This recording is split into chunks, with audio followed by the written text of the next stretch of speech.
घर जमाई। विकी को हमेशा किस्मत ने उसकी मेहनत से ज्यादा दिया। पैदा हुआ एक बड़े घर में, मुंह में चांदी की चम्मच लेकर, और शादी भी की एक उससे भी बड़े घर में, सोने की चम्मच मुंह में लेकर। उसे मेहनत करने का शौक नहीं था। एक शौक था, वो भी घटिया शायरी करने का। उसकी हर बात शायराना ही होती थी। जैसे कि एक दिन, दूर से देखा तो चांद पे दाग था, दूर से देखा तो चांद पे दाग था, पास से देखा साबुन का छाग था। ठोको ताली। अरे ऐसी शायरी करोगे तो ताली तो पता नहीं, कोई तुमको ही ठोक देगा। शायरी वो बिल्ली है जो किसी का भी रास्ता रोक दे, और क्या मैं किल हूं जो कोई मुझे ठोक दे। मुझे तो आपसे बात ही नहीं करनी। मैं निकला था गाड़ी लेके, लेकिन दौड़ के जा रहा हूँ। मेरी शायरी कोई नहीं सुनता, मैं घर छोड़ के जा रहा हूँ। धीरे बोलिए जी, मम्मी पापा को पता चल जाएगा तो तुमको सच में तुम्हारे मायके भेज देंगे। सस्ते साबुन से मेरी कॉलर चमकी नहीं, सच में चला जाऊंगा, मेरी बात कोई धमकी नहीं। अगर शायरी ही सुनानी है तो सुनाओ, लेकिन कोई काम धंधा भी तो करो। मेरे पिताजी के पास बहुत पैसा है, तो घर जमाई बन के खा रहे हो, और कल जा रहे हो ना अपने मायके, तो आज ही चले जाओ मेरी बला से।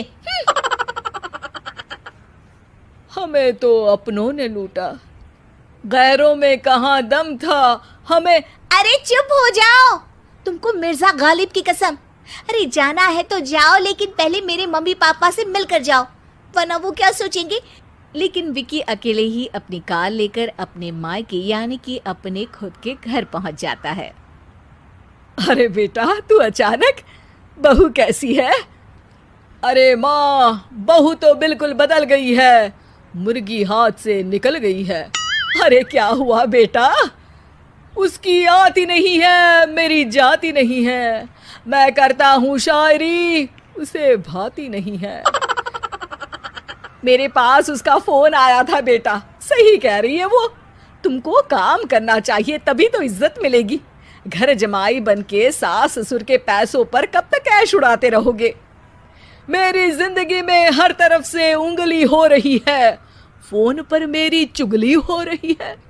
अरे चुगली नहीं कर रही थी बहू, वो तेरा भला चाहती है बेटा। सूखे हुए कपड़े को भी गीला कह रहे हैं लोग, चुगली करने को मेरा भला कह रहे हैं लोग। ठोको ताली। ये सुन के माँ अपने हाथ से अपना सर पीट लेती है। अरे माँ, ताली की जगह माथा क्यों ठोक रही हो? बेटा तू ना आराम कर, तेरे पिताजी भी आने वाले हैं, खाना लगा देती हूँ। विकी अपने घर भी दिन भर टीवी देखता है, तरह तरह का खाना खाता है, दोपहर तक सोता है, चाय पीता है, वीडियो गेम खेलता है, बस काम करने नहीं जाता। घर में नौकर चाकर है तो बिस्तर से हिलने तक की जरूरत नहीं पड़ती। कई बार तो विकी अपने नौकरों को बिठाकर शायरी सुनाता रहता। कब जाओगे बेटा?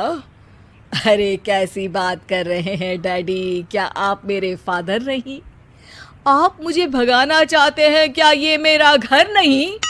अरे नहीं बेटा, तुम्हारा ही घर है।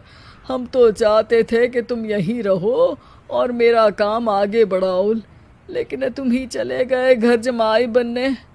अरे मेहनत तो गधे भी करते हैं, मैं अच्छी किस्मत लेके पैदा हुआ हूँ, मैं घर जमाई हूँ, ससुराल का फूल गेंदा हुआ हूँ।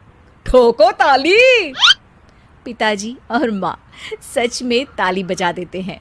ऐसा पहली बार होता है जब विकी की शायरी पर किसी ने ताली बजाई हो। अरे आप लोग सच में ताली बजा रहे हैं? हाँ हाँ बेटा, तुम्हारे ससुर का फोन आया था, बोला जब तक घर जमाई जी कोई काम ना करने लगे हमारे यहाँ मत भेजना। अब तू तो काम करने से रहा और तुझे रहना भी है हमारे घर में ही, करेगा भी शायरी ही। और बार बार ठोको ताली बोलेगा तो आदत डाल ही लेते हैं ताली ठोकने की। विकी उसी वक्त खड़ा होता है और बहुत गुस्से में सीधे ससुराल के लिए निकल जाता है। फिर से आ गए? लेकिन सुमन को देखते ही विकी पिघल जाता है। अब सुमन, आई एम सॉरी, आज से ना मैं सिर्फ शायरी ही नहीं बल्कि काम भी करूँगा। तुम अपने ऑफिस में बात कर लेना, कोई भी मेहनत का काम कर लूँगा। मैं घर जमाई बन के रहूँगा लेकिन काम करूँगा और इज्जत से रहूँगा। मतलब सिर्फ तुम नहीं आए हो, तुम्हारे साथ तुम्हें अकल भी आ गई है। मैं अपने कारखाने का मैनेजर बनाता हूँ तुमको, कल से मेरे साथ चलना वहाँ। थैंक यू ससुर जी। थैंक यू से काम नहीं चलेगा, एक शायरी सुनानी पड़ेगी। है जरूर जरूर। ससुर के पास पैसा होते भी मेहनत जिसको भाई है, वही सच्चा दामाद है, वही अच्छा घर जमाई है। ठोको ताली। सब विकी की शायरी पर ताली ठोक देते हैं। शिक्षा: जब किस्मत आपको बहुत सारा दे दे तो उसकी कद्र करनी चाहिए और मेहनत करना कभी नहीं भूलना चाहिए।